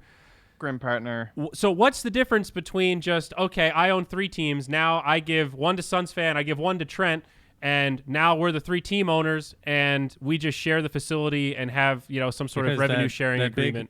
That big honcho on top. Well, you can't have a revenue sharing agreement. Well, 'cause then what about the that- facility, though? Like, we all chip in for the cost of the facility. Now maybe you split Right. up the sponsors. Maybe that one team, I don't know. It's logistically messy. I'm just saying, like, the way you said it is like, oh, it's going to happen. We're going to have all these under-the-table deals. I don't know how you draw that line of what's under the table and what is just Okay, that's the true. partnership between 2 orgs that are now created working together because the resources already exist. Part of it is finding what that line is, and I guarantee you Valve won't say anything. It's just going to be one of those things. It's just going to happen, and we're going to find out what that line is once somebody gets in trouble. That's I mean, you're probably that's how right. it goes every single year. I think Valve very much cares about intent. I think that's a really key word with, like, True. What are you trying to do Yeah. here? Are you trying to game the system for foul play, or are you genuinely just trying to get the best gaming resources possible for these teams that don't have access to other resources? And obviously that's subjective as fuck and a really hard thing to quantify, but I do think that's kind of what it comes down to. So I agree with you. I think you're right. It's going to come down to we see somebody cross the line and then they get slapped around. The sharing we know. of facilities is, I think, the biggest deal for Southeast Asia and South America. I think China, even though they have that, it's more of a cash cow than more like they have so much room there. Like they have so much money. It's not kind of problem. crazy too, because the big rule is that only one can go to TI, right? Theoretically, you're still allowed to have sister teams. There's no rule against that. It's just only one of them go to TI. But now with the new rules in terms of how like you lose, like let's say you're in this example you own VGJ Thunder, okay, and you're both gonna qualify, and you're like, well, shit, only one of us can go to TI. I guess we have to leave this team, or we just can't go to TI. But the points stay with the org. So like that way There's the gonna be players some can't just leave and make their Weird own scenarios. team, right? Yeah. It's very odd. Do you guys think that idea of the one? So now there's that one admin, right? That's in charge of actually owns the team that can kick and remove players. Right. Will there be some drama surrounding that function? That it's there's this one Steam account that holds the cards of if you're actually on the team or not, and that's the team that has the points. Is it only one that can? That's how it be was. that? Maybe they've changed the setup, but when it was announced, I heard people saying that's how the system was currently in place at the time of the announcement. I think we don't know yet until next year. I think that's what it sounds like, at least. Yeah, and that's something that obviously could be patched very easily to just make it a vote or some sort of democracy, or just make it two spots have to agree, or a lot of ways that you could calibrate it. But I guess it's interesting. It also says like here, all ownership conflicts will need to be resolved prior to TI regional qualifiers. This includes cases in which players have financial ties to other teams, and that's for next year's TI. So, and I think does this go farther though? What about the most relevant aspect of this? That's not actually relevant. What about the fact that Fly is now on EG, but his girlfriend manages OG? Yes. So I think So that last he had line to is have about sold- player-run orgs, right? He had to have sold his ownership. Valve wouldn't have been okay with it. Well, So does that that's my have to be understanding. for this TI or the next? I thought it This was the TI. next. No, I Oh, think is it's- this TI? Yeah, I think so. No, it's for I next can't. TI. No, as I far know as the know. rule is for next TI, but I guarantee you he had to do that Like still. behind the 100%. scenes, it was like Yes. something that they required. Okay. Right, I don't know they any could- inside information. I would be thoroughly shocked if that's not the case. There's no way. And S4 as well, of course. Right. Yeah. For everyone. If he had it, I assume he did And have I mean ownership that back. for those that are, if there's anyone out there scratching their heads or wondering why that's an issue, it's a pretty big conflict of interest. If you own equity in the team brand of OG, but you're playing for EG, there could be a scenario where EG losing is a benefit for you more so than EG winning because you own part of OG, and your payouts could be structured however. So that's not to say any of these players would actually do that. It's just you don't want that to ever be a scenario where a player actually has to think to themselves, wait a second, do I actually want to win this game? Is it better if my old team wins? Because that's just that's not good. That's anti-competitive right there. Yeah, I don't think anybody's gonna actually do anything like that. It's just I think Valve's just covering their bases. So in terms of like what Shannon said about like multiple or secret owners, minimum Valve can point at and be like, look, these are the rules. How are we supposed to know? Like we're not going to go around and inspect everybody's facilities. It basically gives you some protection at minimum, and maybe potential to actually do inspections, I guess, if you really want to, for the future if needed. So they're just trying to protect things and make sure that everything's I think fair and there's no shit like Those that rules going on. have been like privately accepted already, to my understanding. Like, was it TI4 that EG and Alliance played? Was that the one that was kind of quote unquote Yes, controversial? the Mason think- throw. I think after that tournament is when it became privately, like for player-owned teams, they understand the rules. You can't have an owner on another team if they're in the same tournament, kind of thing. It's just, I think Valve talked to them, but this is becoming more official publicly, if that makes sense. So it's a little bit more transparent, which is good. Yeah. And it's especially obvious now that, player-run orgs aren't going away anytime soon, I don't think. Say what you will, they have their benefits and their drawbacks, but that concept, I think, is here to stay for sure. Yep, no doubt. So Hybrid's the way to go. was there anything else about the DPC season? I just realized that announcement came out when we were at the Super Major, so obviously we haven't talked about it on here at all. Were there any other elements, any other gut reactions or things you guys want to vent about? 5 minors, 5 majors, guaranteed qualifier schedules. So now maybe even majors could have qualifier hubs again. Who knows? Controlled chaos was the phrase that I kept thinking of when I read that schedule. It still seems potentially chaotic. There will definitely be non-DPC events mixed in there. ESL is doing one early on in the season, I think. I don't know. Were you guys... I like it. Was everyone pretty happy? I thought it was definitely an improvement. Let me put it that way. Certainly not perfect, but I think progression. There's positives and negatives, obviously, but I loved the fact that when somebody finally pointed out, and I understood this, that there's going to be multiple teams from the same region going to each major. Like, because you first qualify for the major, and then if you don't qualify for the major, you then play minor qualifiers. Is that right? I think so, yep. So, like, that's 2 teams from each region that gets a slot going to each event. Rather than before, if you'd have a minor qualifier, then you'd also have a major qualifier, and that usually means that the best team in the region goes to everything. And then there's not as much space, money, play time for second in line, third in line. We kind of saw the same thing in C. Like, most of the time it was like Infamous or SG or Pain. One of those 3, kind of, depending on who was the best at the time. And then there was nobody else that ever made a major or a minor from what I can recall. Whereas every single minor that happens, there will be 2 down the line. So I think it'll be crazy better for second tier and third tier teams. And hopefully those guys can make a more stable living, which is definitely the worst things about Dota scene in pretty much its whole existence. It's bad if you don't win TI. And if you're outside of like top 16, it's awful. You don't make anything. I think the schedule in terms of the qualifiers is absolutely insane too. Like, the major qualifier is 5 days. That just, that blows my mind. That's every region, 2 slots, has to be all done in 5 days. Like, I see in the chat, hello Robin Roll, hi Killer Pigeon. You know, they're all worried because tier 2 casting is dead.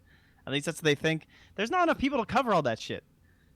Like, it's going to be insane. There's 6 regions at once or whatever we have now playing for 2 different spots. Like, it would be hard to do a single, like, maybe 2 regions in that time frame trying to get good broadcast hours. You have to do every region. So I don't know how that's going to work. I've talked to several managers and players and like tier 1 teams. They don't like it, just generally speaking. There's a lot of logistic problems, and it's just too kind of packed in, and at the same time you only want to be playing these majors now. You don't want to play any other tournaments, in theory at least. And then you have, of course, the tier 2 teams and below that it's really good for. Obviously, it kind of helps them out in a lot of ways, like Purge was talking about, because this last circuit definitely didn't help them, or this last circuit season, I should say. But if you think about this, because I'm coming from a tournament organizer perspective, I see 0 incentive to run a minor. Absolutely. It sounds fucking awful. You're not going to go to a sponsor and say, can you give me $100,000 or however? They haven't even said how much the prize pool is, right? We don't know what the rules are.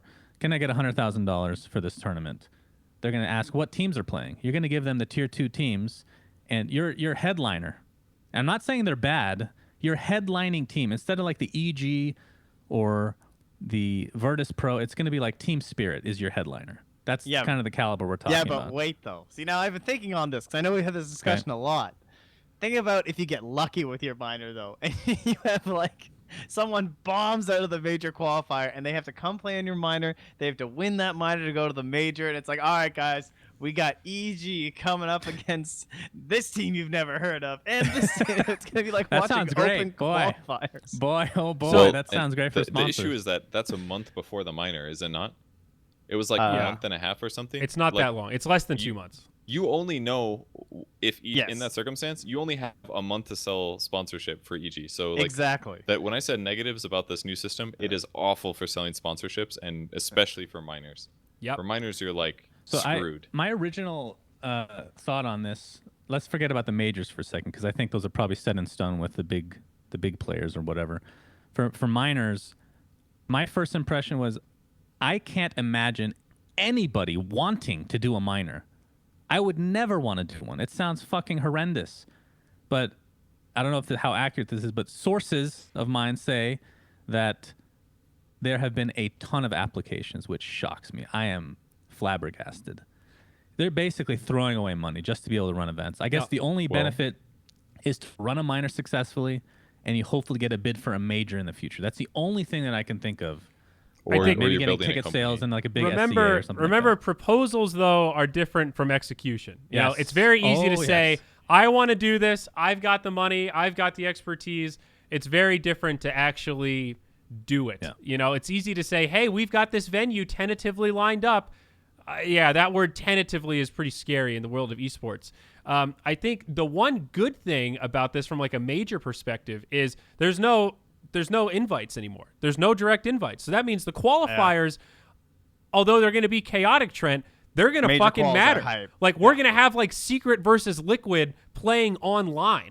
And that doesn't happen anymore. They never play in any qualifiers. They're direct invited to everything. So like matchups like that, I mean, you could get serious concurrent viewership for that makes doing those qualifiers actually worthwhile, actually makes it worthwhile to sell sponsors. You're going to get LAN level viewership for some of those online matches.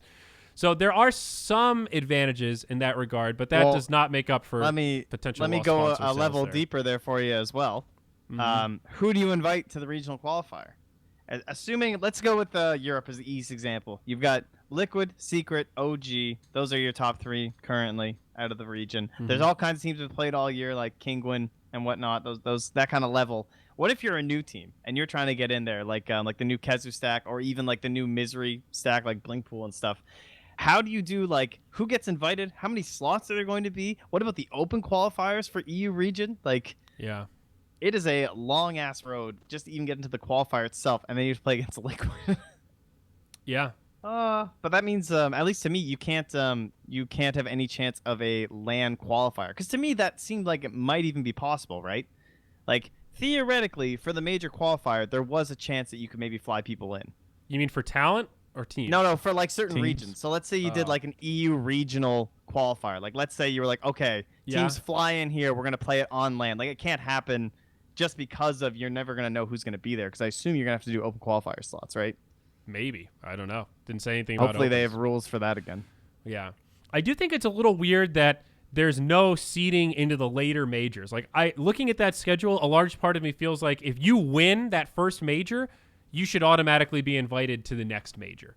You know, Yeah. it seems weird that you win That's a one of the major player complaints. and then like the next week or the next 2 weeks after that, you're playing in qualifiers, beating open teams all over again. That just What's the seems separation though? Like, isn't it like only 4? How many majors were there going to be? there's Like 5 or something? 5 majors, 5 minors. I mean, that's like a 2-month spread, right?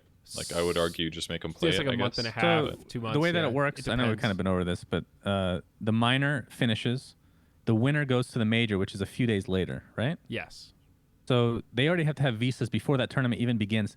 Every team needs to have visas for the major, Right. and obviously only one of them will be going.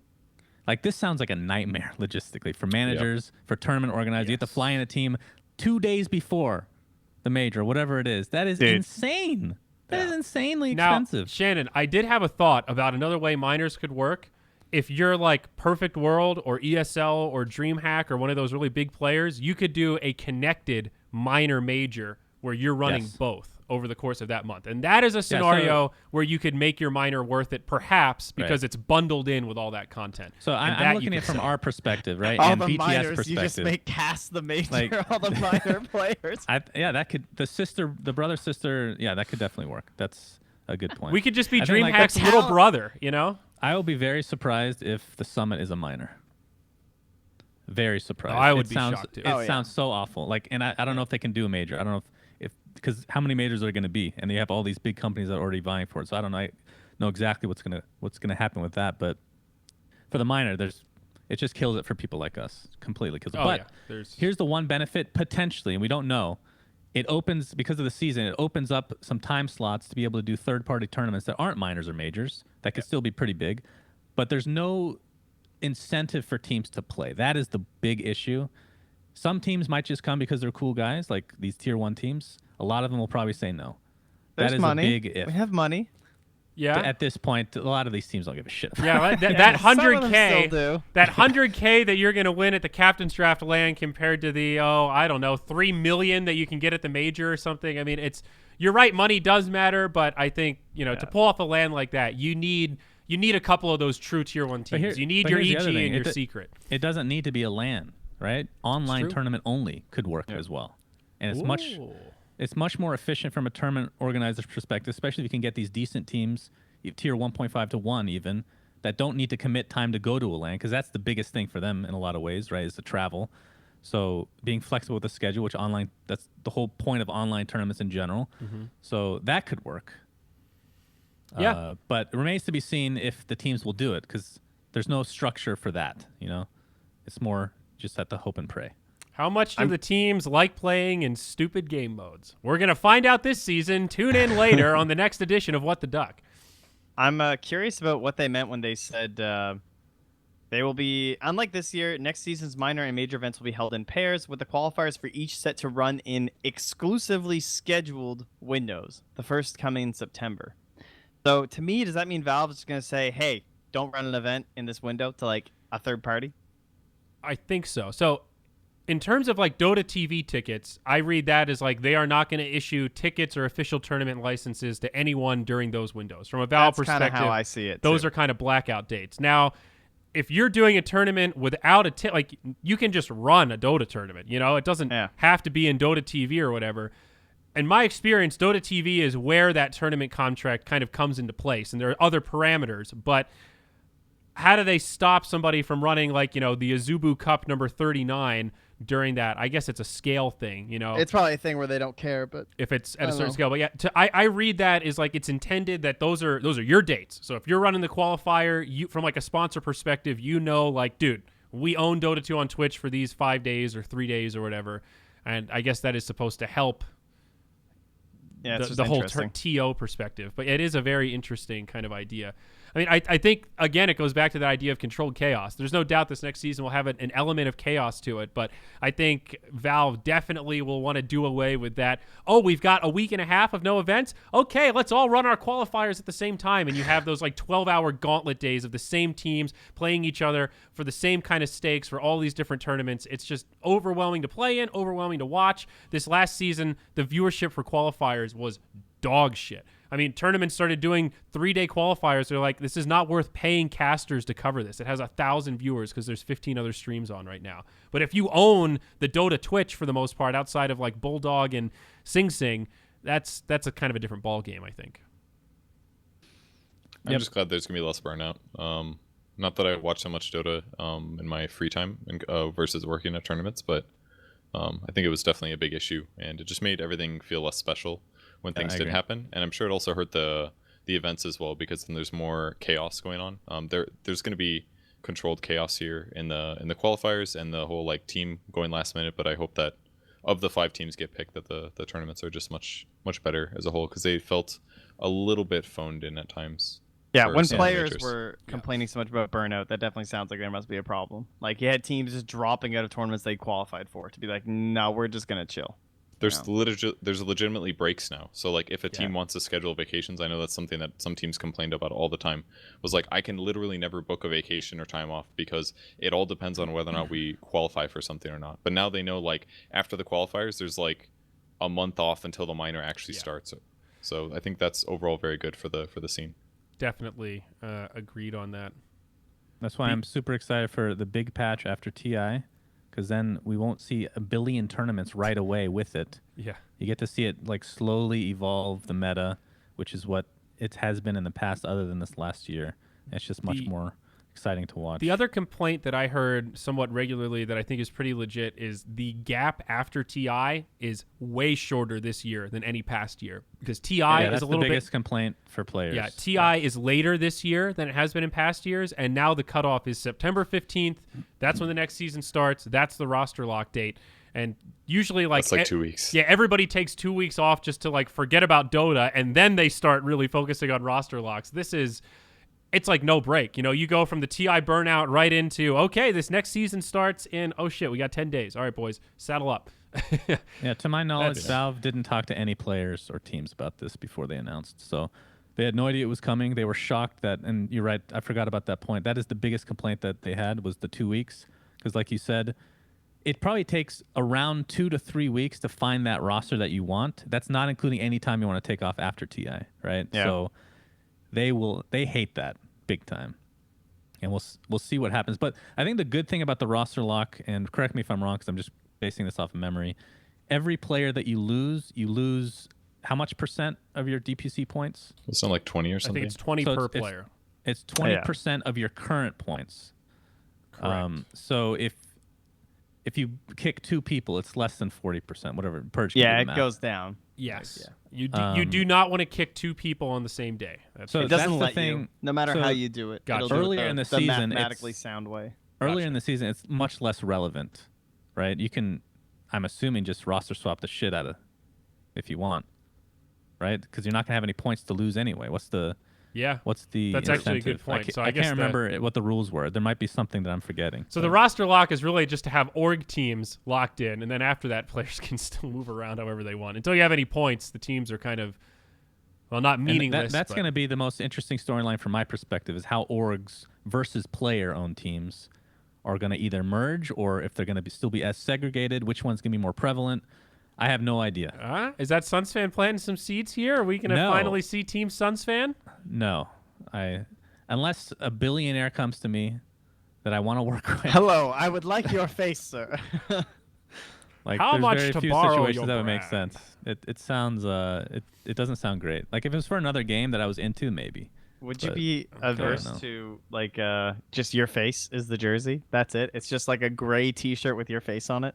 I mean, Would you depends be on how into much that? money they pay for me. If it's just the joy of seeing my fucking face on a shirt, no, I don't think so. Oh damn. That Wow. doesn't sound very good. Maybe Not in my disappointed. younger days. Well, Okay. you hear that? All the billionaires watching right now. Suns fan really wants to start a Fortnite team. He just needs the money. So, No, I'll do Dota as well if they pay me enough. Hey, if you're Middle Eastern, Dubai specifically, I'm interested. all right. Just saying. What? I know you guys have lots of money. I'd like to visit again. I The last time I was in Dubai, they didn't have any buildings. It was just desert. well, That that's- was years ago. That was a while ago. Yeah, I've actually heard That's all it takes. a few people have like DM'd me on LinkedIn and said like, dude, Dubai is gonna be the next spot for Dota. There's a lot of hope rich so. people there that love Dota. They watch your content. You don't even understand how big of a deal it is. Trust me. Like, okay. I have not heard anything from these supposed lurking billionaires in Dubai watching Moonduck content. So if you're out there, let's talk, because we're ready to do it. We're ready to bring a LAN to Dubai. That would be the real dream. All I'm going to say is there are a lot of billionaires being led astray by quote-unquote esports consultants. Yeah. They're just getting fleeced so hard. I'm not saying Dota is the game that you should build around. It should be part of your team as you would put together how many games you want to have. But Overwatch is not one of them, my friends. I'm so sorry to say this. That game is fucking shit. You have spent so much money trying to make. You can't spend money to create something people want to watch. It's just you have to have a good game first. That's rule number 1. Then you put in the money. It doesn't make any sense doing it backwards. Yeah. But Well, we'll see. A hey, few they're going to years spend from their now, money how they want. they might be laughing at you, Suns fan, when Overwatch League is bigger than Dota. Hey, I will say that I was wrong about League. I thought that game was going nowhere. So So there you go. It's not a perfect science. Is that what you're telling us? Okay. it's not a perfect science. Now that we're on the topic of Overwatch, did you see they released Pangolier today? What the fuck is up with that? What? I didn't see that. There's a hamster and a robot ball that rolls around and it stuns people if Oh, it come goes on. full speed. Circles are not. I Or just said- spheres are not copyrighted. Dude, it even has a shield ability that's the exact same thing. That Oh, you hold use on. the What's his ability name? around more enemies gives you more damage reduction. Overwatch. What's his name? It's Give me it. literally shield craft. Okay, surely Dota or Valve didn't invent that either. Come on. But I'm just saying it's hilariously similar. I don't Trent, actually are you think they saying stole that it. Valve owns the animal Pangolier? Wrecking They Ball? own No, the Is that rights. his stay name? with me here. You see, what the first skills are there was somewhere. Blizzard, and then from Blizzard came Dota, and then Blizzard was mad, and they said, "Oh my God, they stole our things." So they took back Skeleton King, they took back Wind Ranger. So Valve went on their own. They made Pangolier, and Blizzard said, "You think you can get away from us?" So they made fucking Hammy. So you can bounce. Just You can copy bounce all in the Pangolier ball. Shit. Huh. Wow. They You don't actually bounce off of walls though. You actually control where you're going pretty freely. They it actually seems. put a hamster in the game. But you know, Trent, I thought this was a lame conspiracy theory, but I'm inclined to agree with you. This is fishy. I mean, it's clearly Pangolier. I don't Well, know what let's Purge be is real talking here, about. guys. Let's be real for a second. Hammond. All these games steal from each other. Let's be real. Do you know how many things Yeah. are in Dota now because of Han that people really didn't want from Han originally? Like yeah. There's so many things now.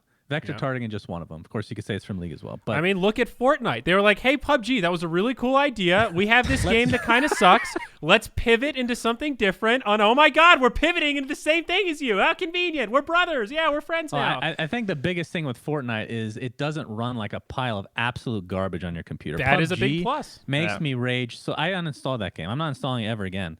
It's been out how many years? How long now? Over a year at least. How right? many years? They are has they it are been? fixing it slowly. I talked to my game slowly. design friend about it, and he's like, when they first created the game, they were really sloppy about how they basically did the mechanics of the map, and as a result, they have to slowly patch it over time to fix all these things that they started with, because they used pre-owned assets when they first created the game, because they didn't have the money to, or they basically paid for people outside of their studio to make things like trees and houses and shit.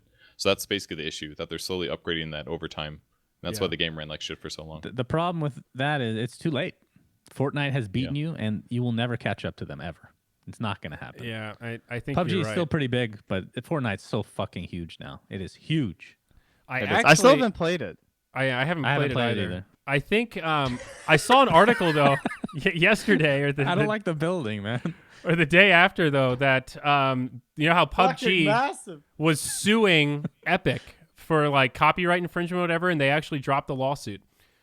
Oh, they dropped it? They dropped the lawsuit. It was announced Dude, yesterday. I This think. hamster can grapple onto walls. We need to steal that and put that in Dota Yeah, as well. that I'm down for. Dude, this has That's got to pretty be cool. the worst lawsuit in the history of gaming, for sure. Oh yeah. How it's pretty long did bad. that last? A month? And they destroyed their PR because the of PR it? is the biggest I'm thing. sure their lawyers were just like, guys, what are you doing here? There's absolutely no standing for this case whatsoever. How are we going to pursue this? And they're Are like, you sure? Are you sure it wasn't the other way around?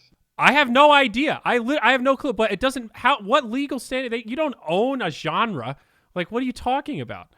I think it was but- based on specific mechanics. They stole the energy storm drink. and the circle. And Oh the guy, yeah, you yeah. know? Notice I how mean, their energy drinks looked mysteriously like Red Bull. Huh, man, that would have been real shitty if Red Bull had sued them for IP infringement. Get fucked, dude. Oh, Hey, they changed them. yeah, exactly. That's fucking. Well, the Blizzard. one thing about those games in general, they're unwatchable. I don't care what anybody says. They are unfucking watchable. Tell that to Ninja subscribers, Suns fan. I know. I don't get. Well, no, watching a Twitch streamer, that's fine. That's great. A tournament, Yeah, it's true. everybody wants to do esports. Everybody. Just because you want to do it and you have money doesn't mean it's gonna work. Let me tell you. All right, that little advice here. Doesn't mean it's not worth them pushing it, though. I'm not saying that. I'm not saying that because they're still gonna make money because people are dumb, right? People just spend money on whatever they want. But as far as an esports watchability standpoint, these games are not watchable. Dota is barely watchable from a Yeah. casual standpoint. and If Ninja's if you events, understand the game, it's much more watchable. It's like watching it from Ninja's perspective, not trying to Yeah, cover that's it great. as hey, That's we're terrific. covering this Yeah. as a, all these teams are getting some coverage yeah. or whatever. So it's definitely a And perspective. I think thing. that's the thing that they're doing that I think is really good is they're pushing the streamer perspective, not Yeah, that's what PUBG should have not been just for sure. not teams. The Like, team it's stuff, way nobody funnier. cares. If you have half celebrities and half just audience or people that qualified their way there, and it's just kind of fun sort of a deal. You know what I mean? It's more individual based. Some guy kills Ninja, and then the camera pans out, and then where are you? And and zooms in on this guy, and he's like, yeah, I killed Ninja, yeah, because he's 11 or some shit. That is basically what you should sell, and not this esports idea. I feel like. So for Overwatch, I don't know how many viewers they're getting right now on their live streams, but if I'm not mistaken, somebody can correct me if I'm wrong. Last I checked, you open the game, which I haven't done in months, but you open the game, the stream comes on automatically. That's most of their viewers, I'm pretty sure, right? Is that how it works? From what I understood, it was the launcher or something before, but I don't actually know. Here, I'll restart the launcher right now. I mean, they do things like that where they put a stream in the client and it auto plays and stuff. I don't know specifically, but there are. And Dota implemented that to some degree. I think they can push that a little At bit more. TI. Yeah, for TI, and I think they did it for the mate. They have it in I don't know if it pops up and plays automatically or if it just allows you to click to get to it. Did they do that for majors? They did it for Here you go. definitely some tournament recently. Shannon, I'm gonna rock your world here. I'm gonna drop this just in the general Moonduck Discord. So here you can look at all of the viewership stats for all the different Overwatch tournaments that have existed and all the different Overwatch season things broken into their different chapters and shit. You can even see the Beat Invitational Season 4 on there. So this will Sorry, but answer does it all say of your how many questions that doesn't about. answer how many viewers are from the game though. because those Oh, don't no. count. No, Those I'm don't just count. saying so you know what their viewership is like. You can't No, I have no idea. That I cannot provide for you, my friend. Okay. But this is still a cool There's, tool. there's a lot of numbers here that I have trouble having context from. Well, if you just click on the individual event, you can see like just go to the inaugural season stage 4 or something, and that'll give you like a snapshot of the last month. Like that. You know what the next big game is, guys? NBA 2K. Let's go. Let's go. Are you gonna save that for those poor people? So What? Can you Oh, explain yeah. to everyone what they're doing? Wait, what? I'm confused what you're talking about. Are you talking about the What? 2K League? Oh, that's been happening for a year now, hasn't it? yeah, it's Yeah, been no going one on. knows that, dude. Oh, so NBA. So They listen, have the, like 30 the viewers. amount of viewers we have Yeah, right true. now is just rolling over the NBA 2K Yeah, League yeah. that has Okay, so- Mountain Dew as a sponsor. It's got the official endorsement of the NBA. So that Shaq is casting it. No one cares. They have this is like the best. This is my biggest humble brag of all time. I talked to a couple NBA teams, believe it or not, in the last year about this, which is like the coolest thing for me, just from a fanboy perspective. But sure. it's hilarious at the same time how clueless everybody is about this, about esports, because you come in, it's brand new, you want to take things from traditional sports and just implement it immediately, even though it doesn't make any sense, right? Which is part of the reason they come to people like me. But NBA 2K, as you guys may or may not know, is a video game for the NBA, which is basketball, if you're not aware. It's officially partnered with the NBA, which is cool. And about half the teams, not including the Suns, because I don't know why, half the teams have a team. The weirdest thing about this, though, have you guys ever played an NBA game before, like on a console? I mean, it's been a So- while, but yeah. So normally you play 1v1. Okay, like one person controls one team, the other person controls the other. This one is 5v5. Everybody controls one individual. I was turned off immediately. I'm like, that sounds god awful. And not only that, but you choose like custom characters, which I don't understand how that works. You don't pick real players. So there's no, from like, if you're a viewer, why do you give a shit what you're watching? You're like just players with random like names like Smoke. Somebody named his guy Smoke. Like, why do I Cool. care about this? It'd be Why? it'd be so funny. He just looks like nothing like you too. Like it's just, I don't get it. It sounds like a real life simulator. Be like it's not very far from like, I guess it's like the same topic of like I'm gonna have one guy control an arm, one guy control a leg. It's like Yeah. I would rather just watch somebody actually play basketball than like try to imitate it perfectly. Well, see, that's the using thing, a though. video game. Like and Madden, they've done this for many years. I don't know if I call it successful, but it's not super small. It's 1v1 though. It's what I imagine NBA Now- 2K would be. Here is my problem with the basketball though, and I think hockey would suffer from the same problem because I've thought of this before in terms of like professional like NHL esports and like NBA esports is then so much of your game would just be AI, right? Because like when you play these NBA games, especially, it's like if you're bringing the ball up the court, like the other Yeah. four guys just kind of move, like you can call a play and stuff, but it's not the same as in Madden where it's like, okay, this is your route, or you and like you're gonna do it, you know? There's still an AI perspective or AI. And then the little absolute AI in worst part about fucking NBA esports to me is you take this percentage shot. It's like, okay, this guy has a 60% chance to hit a three and go. It's like it's so different in the real world because it's a skill thing. You're not literally there's no percentage. Like sometimes you hit your shots because you did it right. there's it's, skill. It's No, not but, like, holding the you're button. holding a button, and if you get it perfectly, then it gets to the highest percentage that player can get for that range. I think it's Right. okay, actually. But I'm here's not- the problem. Like they're gonna do that every time because they're pro players, and it's just some stupid perspective, like percentage thing. Yeah. Are I they mean, I'm not playing saying it's perfectly great, though? but Are you sure the meta for NBA 2K is that advanced? I mean, you're giving. I I have would yet hope to so. actually watch a stream. Oh, I've Probably tried. has a ma- I Dude, watched he some of probably the has a VODs. macro anyway. I'm sure he always gets perfect shots. Like it's Macros A-okay. are allowed in NBA 2K. You know? I'm not gonna lie. When I heard about the NBA 2K League, I was like, "Huh, that sounds like it's probably not going that well. Let me check it out." And then I saw the numbers and went, "Wow, it's going worse than I thought." And then my internal thoughts of, I wonder if they're hiring any consultants. And then I thought, I have no strategies to save this league because it has so many flaws. I mean, for real though, Yeah. it's all of those things you just listed out.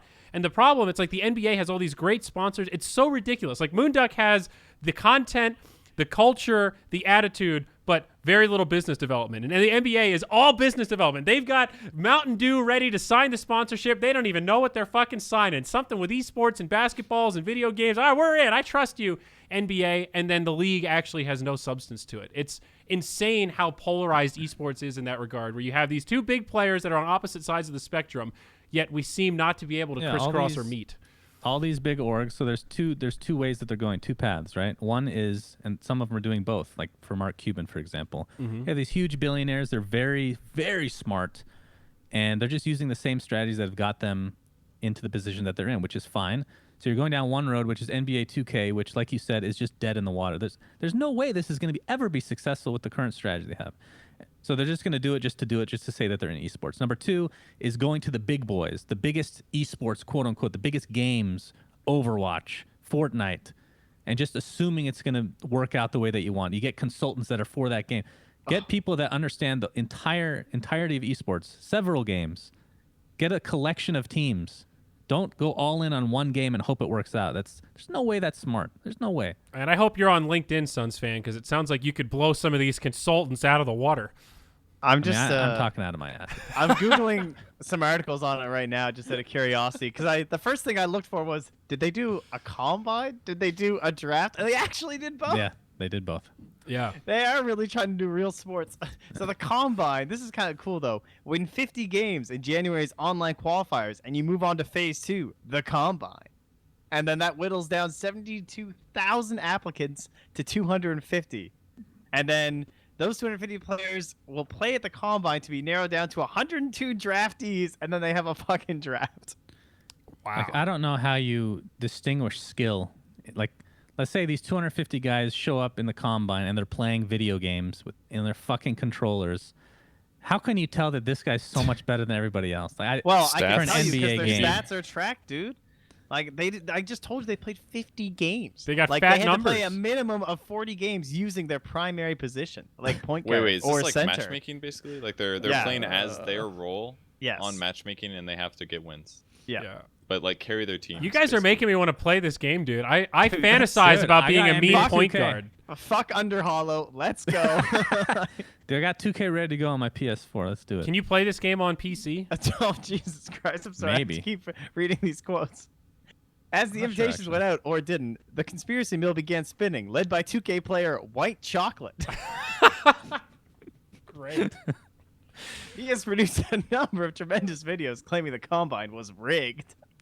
Oh, shit, dude. Drama. Hell yeah. All right, here's one thing I will say, though. Adam Silver, the NBA commissioner, love this guy. He's very open-minded, and we haven't had anything like that in a huge sport like the NBA in a long time. So I'm glad that they're trying these things, because sometimes you just got to try and fail to understand why it doesn't work. You know, change it up. It's true. It's a good start. It's fine to start this way. Shannon, why didn't you apply to be the commissioner of NBA esports or head of esports development at the NBA? That could have been you. You could be making $150,000 a year right now talking to the Is that fucking what they pay? commissioner. I don't know. It's the NBA, dude. You're director at the NBA. That's got to be a 6-figure salary.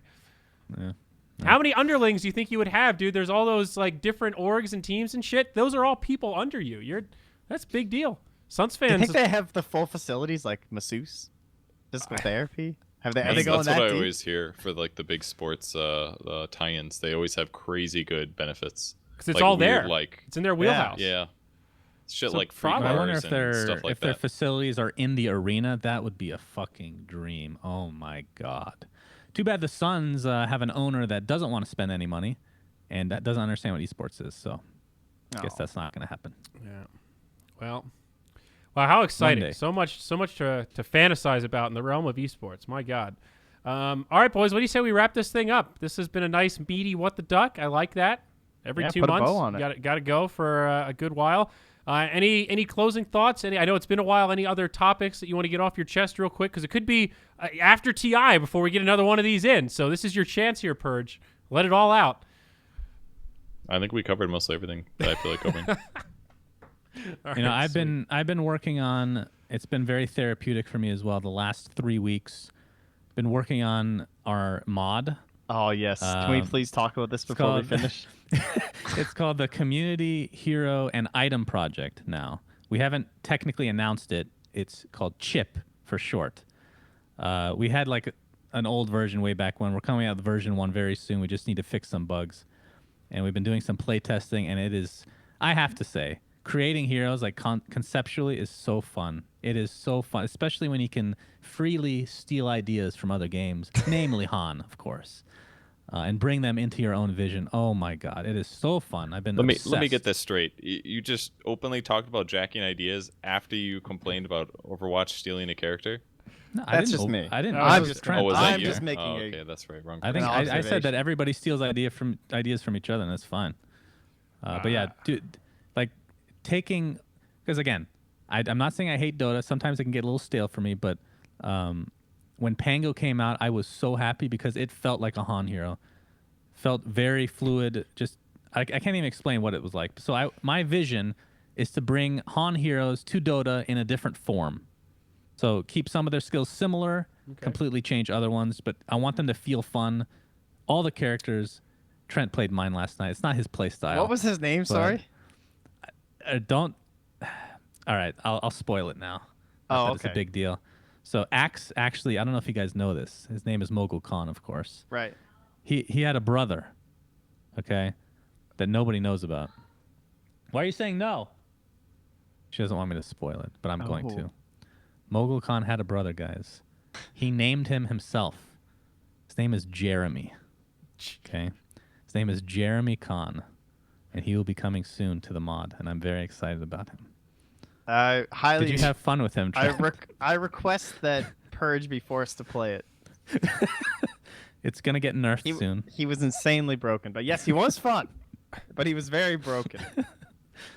Coming soon. Who's coding all these heroes? We have a team. Do you pay them money? No. No. Slave labor it is. Slave labor. No, we're doing. So the idea right now is because mods don't make money. Like, there's nothing about this. It's just a passion project, right? But the idea is to do a Patreon for Dota Cinema soon. It's been supposed to come out forever now, and then part of that will go to the mod. Why which don't you we'll get just do to some the mod. product placement instead? Sure, if you can find me a sponsor, bro. anytime. Multi-focus would love to be on your videos. Send me the sheet for rates and we'll talk. Send this That guy a also deck. hearing about your game though reminds me we're gonna do another closed beta test for that crypto app / game that I've been working on with Jenkins. I'm gonna tweet about it in a couple days, but if anyone's interested in getting in on that, pay attention to my Twitter. And yeah, it's open to anybody that wants to participate. Outside of that, I think we're pretty donezo. Let's wrap this one up, boys. We'll see you next time.